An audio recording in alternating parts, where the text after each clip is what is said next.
Bank, metal और realty शेयरों से मिला बाजार को सपोर्ट।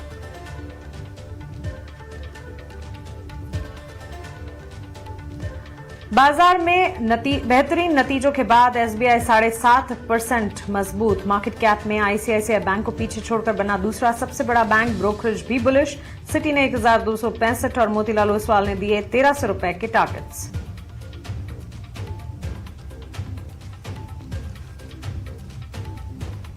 सरकारी बैंक्स में आज अच्छी खरीदारी। बैंक ऑफ इंडिया और इंडियन बैंक 3 से 4% चढ़े। Union bank, bank of Maharashtra और पंजाब नेशनल बैंक भी आधे से 1% तक ऊपर।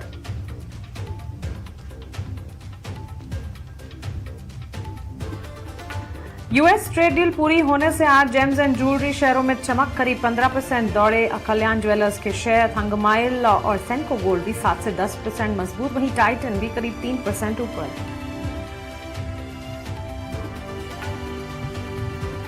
यूएस ट्रेड डील का फ्रेमवर्क आने से टेक्सटाइल शेयरों में मजबूती। गोकुलदास एक्सपोर्ट और अरविंद लिमिटेड आधे से 7% चढ़े। वेल्सपन लिविंग में 3% की तेजी।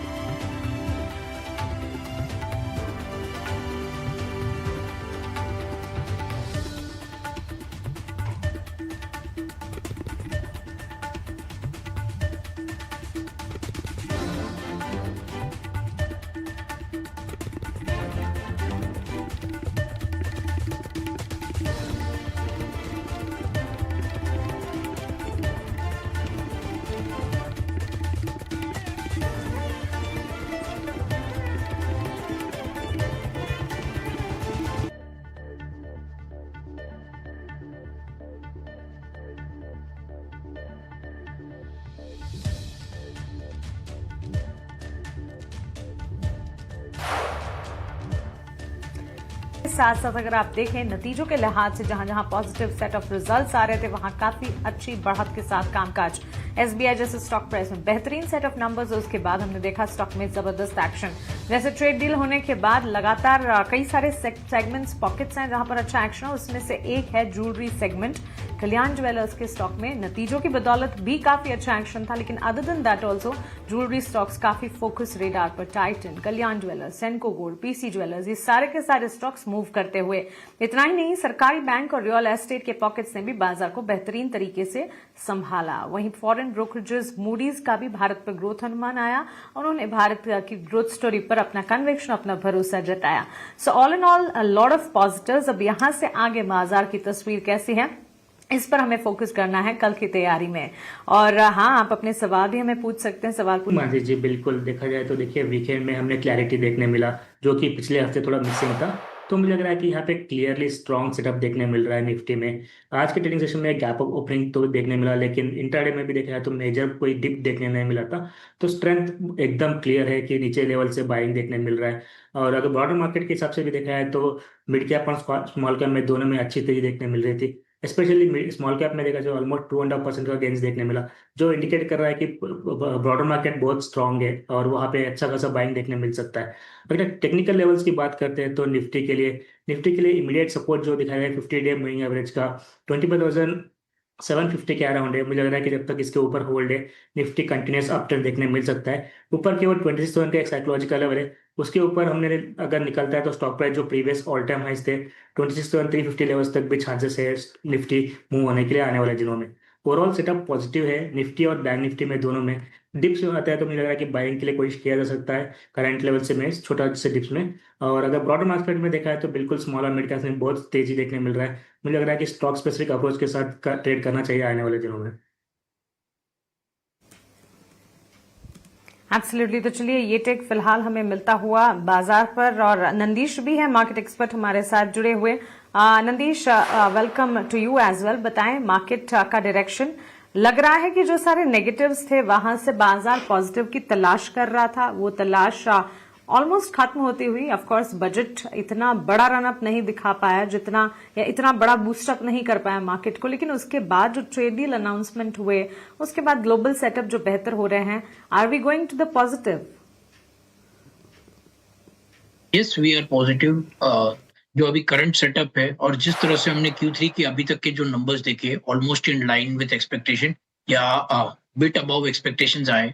और कंपेयर, और अगर हम लास्ट देखते हैं कि हमने जब Q1 और Q2 के नंबर्स देखे तो वहां पर हमने काफी सारा डाउनग्रेड इन अर्निंग्स देखा था।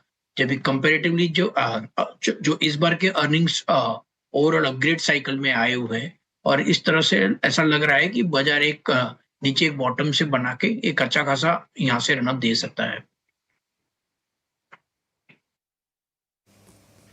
ऑलराइट, तो चलिए बाजार पर ये पॉजिटिव नजरिया ओवरऑल इंडेक्स पर और मार्केट के डायरेक्शन पर हमारे एक्सपर्ट का टेक, और वो टेक जो है कॉन्फिडेंस बिल्कुल दिलाता है मार्केट पर।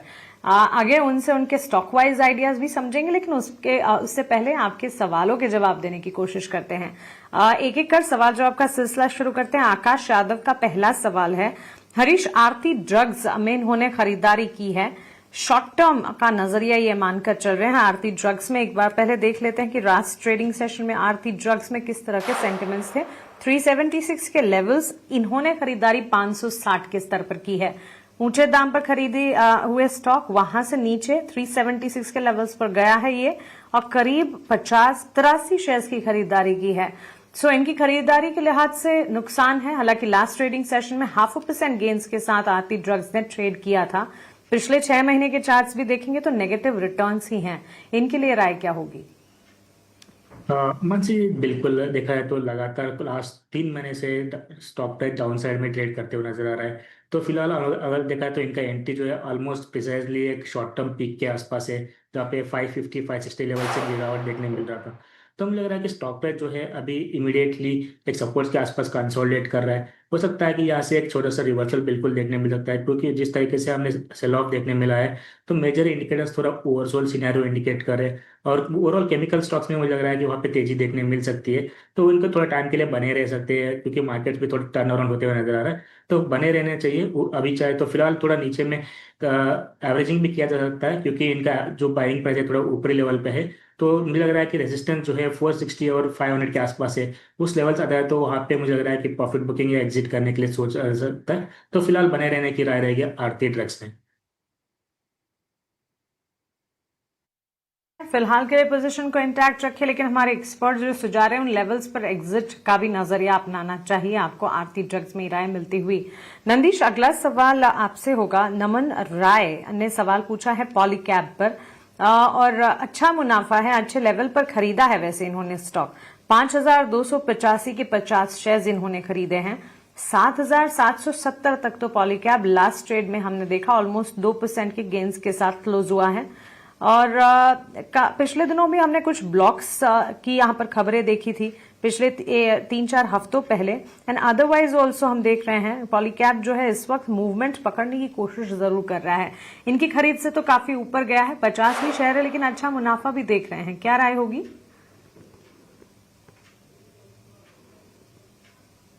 इनको इसमें बने रहना चाहिए और इसमें हमारा बाय रेटिंग है, और करंटली जो हमने टारगेट दिया है इज अराउंड 9600। तो अगर हम देखते हैं कि पॉलीकैब का major segment is from the cables and wired segment, और यहाँ पर अगर जो और जहां से मतलब यहाँ से देखते हैं कि पावर डिमांड भी is likely to remain strong, और इसका सबसे बड़ा बेनिफिशियरी होंगे केबल्स एंड वायर्स जैसी कंपनी like Polycab and KEI industries. तो we are positive on both the companies. Absolutely. तो चलिए पॉजिटिव आउटलुक पॉलीकैब पर, केईए इंडस्ट्रीज पर। नमन, आपके लिए भी ये स्ट्रैटेजी बनती हुई, यहां से फर्दर अपसाइड भी एक्सपेक्टेड है। काव्या सिन्हा का सवाल है विप्रो पर। 235 शेयर्स हरीश इन्होंने विप्रो के खरीदे हैं। 235 के दाम पर इन्होंने 125 शेयर्स खरीदे हैं विप्रो के। और इनका ये सवाल है कि क्या एग्जिट करने के बारे में सोचे विप्रो, या फिर यहां से पोजीशन को इंटैक्ट रखें। हरीश, नॉट जस्ट विप्रो लेकिन आईटी सेक्टर में हम देख रहे हैं वॉलेटिलिटी है जरूर। बड़ी दिग्गज आईटी प्लेयर्स तो है ही, लेकिन छोटी मझौली आईटी कंपनियों पर भी किस तरह का टेक इस वक्त आप मानकर चल रहे हैं? क्या दूर रहना चाहिए वॉलेटिलिटी को देखते हुए, या फिर ये मौका है एंट्री अपॉर्चुनिटी ढूंढने का? 230 के लेवल पर लास्ट क्लोज है विप्रो, 235 के लेवल पर इन्होंने खरीदे हैं। मानसी जी, अगर देखा है तो पूरा आईटी पैक में पिछले हफ्ते में थोड़ा अच्छा खासा सेल ऑफ देखने मिल रहा था, क्योंकि जो हमने देखा है तो जो एआई का डिस्ट्रप्शन देखने मिल रहा है उसके चलते मुझे लग रहा है कि और थोड़ा बहुत मार्केट्स में सेंटीमेंट थोड़ा वीक होते हुए नजर आ सकते हैं आने वाले दिनों में आईटी में। तो फिलहाल थोड़ा अवॉइड करना चाहिए जब तक पूरा मामला सेटल डाउन नहीं होता है। मुझे लग रहा है कि बेटर रहेगा कि आईटी में थोड़ा दूर रहे। तो फिलहाल के लिए अगर विप्रो की डिस्कस करते हैं तो मुझे लग रहा है कि इमीडिएट बेस में सपोर्ट जो देखा है जो 225 के आसपास है उनका स्टॉप, क्योंकि नजरिया शॉर्ट टर्म का है। छोटा सा स्टॉप लॉस मेंटेन कीजिए 225, क्योंकि हमने देखा है कि बार बार इसी लेवल से रिकवरी होते हुए नजर आ रहा है। तो स्टॉक प्राइस 225 का स्टॉप लॉस मेंटेन करना चाहिए। उसके नीचे अगर क्लोजिंग देता है तो मिला है कि यहाँ पे एग्जिट का भी सोच सकते हैं, क्योंकि स्टॉक प्राइस जो है एक कंसोलिडेशन में है, लेकिन एक डाउन टिक अगर 225 के नीचे फिसल रहा है तो एक डाउन टिक देखने मिल सकता है नीचे में। नेक्स्ट सपोर्ट बनेंगे 220 से लेके 215 तक। तो अभी फिलहाल के लिए थोड़े बने रहिए, लेकिन स्ट्रिक्ट स्टॉप लॉस मेंटेन करना चाहिए 225 का क्लोजिंग के हिसाब से। ठीक है, स्ट्रिक्ट स्टॉप लॉस मेंटेन करते हुए पोजीशन को इंटैक्ट रखें, वक्त वक्त पर इसे रिव्यू करते रहें, हमसे सवाल पूछते रहें, हम हर लेवल पर आपके क्वेश्चन को आंसर करने की कोशिश करेंगे। नंदीश, अगला सवाल सोहम गुप्ता का है। कोल इंडिया पर ये सवाल पूछ रहे हैं। इन्होंने 80 शेयर्स कोल इंडिया की खरीद रखे हैं, 389 के लेवल की खरीद है इनकी। हमने देखा 431 तक तो लास्ट ट्रेडिंग सेशन में, इनफैक्ट दिन के उच्चतम स्तर 435 तक भी ये स्टॉक गया था। तो मुनाफा है, 80 शेयर्स हैं 389 के लेवल्स पर और 434-35 तक के लेवल्स हमने देखे हैं। क्या करना चाहिए, रुकना चाहिए या फिर प्रॉफिट बुक करने के बारे में सोचा जाए? कोल इंडिया पर हमारा बाय रेटिंग है और यहाँ पर हमारा टारगेट प्राइस इज अराउंड 500। अगर अभी करंट सिनारियो में देख रहे हैं कि जिस तरह से आपकी ये समर सीजन विल सेट इन, तो इसमें कोल इंडिया में काफी डिमांड आ सकती है, specially for the month of March, April and May. और हमने देखा है कि e auction prices has also started increasing in coal. So इसका डायरेक्ट बेनिफिट। ठीक है, तो आपको समझना होगा कि आपकी एपेटाइट क्या है। अगर short to medium term investor हैं, मीडियम टर्म तक रुक सकते हैं, ये अगर आपके टाइम फ्रेम है तो फिर एग्जिस्टिंग पोजीशन को इंटैक्ट भी रखा जा सकता है कोल इंडिया में। ये राय फिलहाल हमें मिलती हुई। मीना मौर्य का सवाल है डेटा पैटर्न्स पर। इन्होंने 20 शेयर्स खरीदे हैं और डेटा पैटर्न्स इनफैक्ट एक बार देख लेते हैं स्टॉक का लास्ट क्लोज क्या है। 2805 के लेवल्स हमने देखे स्टॉक में, 2711 की इनकी खरीद है। हरीश, क्या राय होगी डेटा पैटर्न्स में? महज 20 शेयर्स ही है, लेकिन हाँ 2711 के लेवल्स पर खरीदा है। 2805 के लेवल्स पर हमने लास्ट क्लोज देखा है। देखिए, अगर देखा जाए तो टोटली डेटा पैटर्न्स एक डिफेंस स्टॉक कंपनी है जहाँ पे हमने वोलेटिलिटी बिल्कुल देखने मिल रहे हैं, लेकिन अभी भी मुझे लग रहा है कि सेटअप भी एक पॉजिटिव है।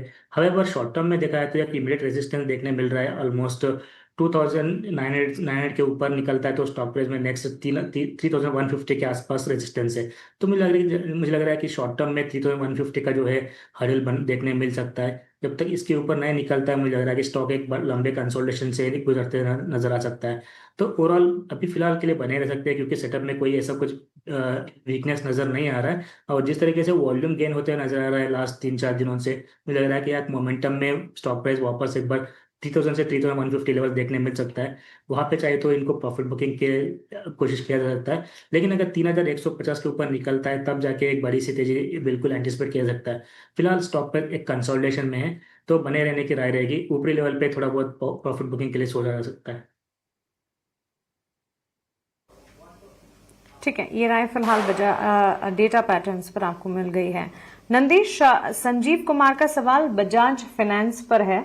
बजाज हाउसिंग फाइनेंस, ओवरऑल आपका टेक हाउसिंग फाइनेंस कैटेगरी पर मैं समझना चाहूंगी नंदीश। और इनके सवाल की अगर बात करें, इन्होंने 144 के दाम पर करीब 82 शेयर्स खरीद रखे हैं। पूछ रहे हैं कि इन्हें क्या करना चाहिए, एग्जिट करने के बारे में सोचें या फिर पोजीशंस को इंटैक्ट रखें। वैसे पिछले 6 महीने में इनकी खरीद के लेवल तक तो गया ही नहीं, 144 के लेवल, 112 के लेवल के आसपास, और वहां से स्टीप डाउन ट्रेंड ही हमने देखा है। ऑलमोस्ट 20% के नेगेटिव रिटर्न्स इस स्टॉक ने दिखाए हैं। बजाज हाउसिंग पर संजीव जी के लिए राय क्या होगी? अगर ये short to medium term view देख रहे हैं तो यहाँ से उनको निकल जाना चाहिए। करंटली हमारा बजाज हाउसिंग पर न्यूट्रल व्यू है और यहाँ पर हमारा टारगेट प्राइस 100 रुपीज है। हमने देखा है कि जितने भी अफोर्डेबल हाउसिंग फाइनेंस कंपनीज है उसमें काफी प्रेशर रहा है, specially in terms of advance growth, और इसमें से मैक्सिमम कंपटीशन आया है majority from the banking side. So अगर इनका view short to medium term है, तो यहाँ पर कोई बहुत बड़ा ग्रोथ दिखाई नहीं दे रहा है। नेगेटिव रिटर्न है, आप भी नुकसान देख ही रहे हैं। पोजीशन को इंटैक्ट ना रखते हुए एग्जिट करने के बारे में ही सोचें, और कोई रनअप भी नहीं मिल रहा है संजीव जी। पिछले 6 महीने तक के चार्ट्स अभी हम देख चुके हैं। हमने देखा है जनवरी में एक बार ये स्टॉक ने तेजी पकड़ने की कोशिश जरूर की थी, लेकिन उसके बाद अगर आप देखें स्टॉक में डाउन ट्रेंड्स ही हैं। इसी को ध्यान में रखते हुए एग्जिट के बारे में सोचना चाहिए आपको बजाज हाउसिंग फाइनेंस में। लेकिन अभिजीत डे का सवाल है अगला। हरीश, इनका सवाल अपोलो माइक्रो सिस्टम्स पर है। 190 के दाम पर इन्होंने शेयर्स खरीदे हैं, 600 शेयर्स की खरीदारी की है, स्टॉक वहां से अच्छा चल गया है। इनका नजरिया जो है 1 साल का है, यानी कि यहां से आगे भी 1 साल रुक सकते हैं। 250 251 के लेवल्स हमने लास्ट देखे हैं, अच्छी मजबूती के बीच लास्ट सेशन में क्लोज हुआ है 4.25% के गेंस के साथ। इन्हें भी मुनाफा ही दिख रहा है, क्या करना चाहिए एग्जिस्टिंग पोजीशंस पर? देखिए, पहले तो देखा है तो इनको अच्छा मुनाफा तो आ ही रहा है, लेकिन स्टॉक प्राइस में अगर देखते हैं तो ऑलमोस्ट हाई 351 से स्टॉक प्राइस करेक्ट होते हुए ऑलमोस्ट 220 तक आ चुका था। तो वहां से मुझे लग रहा है कि सपोर्ट्स के आसपास ट्रेड करते हुए नजर आ रहा है स्टॉक प्राइस। और मेजर जो मूविंग एवरेज है 50 और 200 के आसपास ही ट्रेड कर रहा है। मुझे लग रहा है कि स्ट्रॉन्ग सेटअप बनते हुए नजर आ रहा है, और मुझे लग रहा है कि जल्दी ही स्टॉक में एक बॉटम आउट फॉर्मेशन बन सकता है। स्टॉक में वो बने रहना चाहिए, क्योंकि जिस तरीके से सेटअप बन रहा है, एक high top high bottom intact है। लॉन्ग टर्म में मुझे लग रहा है कि आने वाले दिनों में और तेजी देखने मिल सकती है। हावेवर मुझे लग रहा है कि इनको अगर शॉर्ट टर्म का नजरिया देखते हैं तो एक स्टॉप लॉस रेकमेंड कर सकता हूँ 230। जब तक 230 के ऊपर होल्ड है, मुझे लग रहा है कि स्टॉक में तेजी देखने मिल सकता है आने वाले दिनों में। ऊपर की ओर 275 का पहला रेजिस्टेंस है, उसके ऊपर निकलता है तो मुझे लग रहा है कि एक ऑल टाइम हाई भी देखने मिल सकता है आने वाले 1-2 ईयर्स में। तो ओवरऑल बने रहने की सलाह रहेगी फिलहाल अपोलो माइक्रो सिस्टम्स में। ठीक है, पोजीशन को इंटैक्ट रखें, ये राय फिलहाल अपोलो माइक्रो सिस्टम पर हमारे व्यूवर को दी गई है। इस बीच एक और सवाल देख लेते हैं नीरव पंडित का। एप्टिस हाउसिंग फाइनेंस पर इन्होंने खरीदारी की है 262 रुपए के दाम पर। एप्टिस हाउसिंग फाइनेंस के 1000 शेयर्स इन्होंने खरीदे हैं। नंदीश, हाउसिंग फाइनेंस पर ये आपका टेक हम जानना चाहेंगे, और एप्टिस की ही अगर बात करें और इसके लास्ट क्लोज को समझने की कोशिश करें। लास्ट ट्रेडिंग सेशन में स्टॉक में ऑलमोस्ट हमने देखा है 3% के गेंस 265 के लेवल्स पर क्लोजिंग देखने को मिली है, और इन्होंने खरीदारी 262 के लेवल पर की है। अगर पहले हम बात करते हैं कि हाउसिंग फाइनेंस कंपनीज में specially there is lot of pressure in terms of competition from the banking and the large players. तो अगर कोई भी एनबीएफसी जिसका cost of funds compare to the banking industry ज्यादा रहेगा, तो वहां पर उनका नेम बढ़ना बहुत मुश्किल हो जाएगा। तो अगर जिस तरह से हम क्रेडिट ग्रोथ की बात कर रहे हैं, तो इसमें कॉम्पिटिटिव प्रेशर रहने ही वाला है। तो हमें नहीं लगता है कि मीडियम टर्म में भी यहाँ से कोई अच्छा ग्रोथ बढ़ा दे सकते, specially in the affordable housing finance companies. तो अगर short to medium term view है तो व्यू न्यूट्रली है, और एप्टिस पर हमारा कोई व्यू नहीं है, ये हमारे कवरेज में नहीं है। ठीक है, हाउसिंग फाइनेंस पर वैसे सवाल काफी सारे हैं। हरीश जी, आपका कोई टेक हाउसिंग फाइनेंस स्टॉक्स पर बन रहा है तो वो भी बताइएगा आप। बिल्कुल, अगर देखा जाए तो देखिए, हमने लास्ट कुछ दिनों से स्पेशली फाइनेंशियल स्टॉक्स में अच्छी तेजी देखने मिल रही है। बिल्कुल, जैसे हमने कहीं ना कहीं हाउसिंग फाइनेंस मार्क स्टॉक्स में अभी भी वो जो मोमेंटम है मिसिंग है। मुझे लग रहा है कि इसमें थोड़ा टाइम लग सकता है स्टॉक प्राइस पे करेक्ट होते हुए, और देखने मिल सकता है। फिलहाल के लिए थोड़ा वेट एंड वॉच करना चाहिए, दूर रहना चाहिए स्टॉक्स में से, कि मुझे लग रहा है कि यहाँ पे और थोड़ा कंसोलिडेशन देखने मिल सकता है इन स्टॉक्स में। ये राय फिलहाल हमें मिलती हुई, लेकिन टुवर्ड्स द क्लोज अब हमारे अगले सेगमेंट वैल्यू इन्वेस्टमेंट पिक का रुख कर लेते हैं। आपसे करना चाहूंगी, बताएं वीआईपी शेयर क्या होंगे आज के? Varun Beverages is my first pick.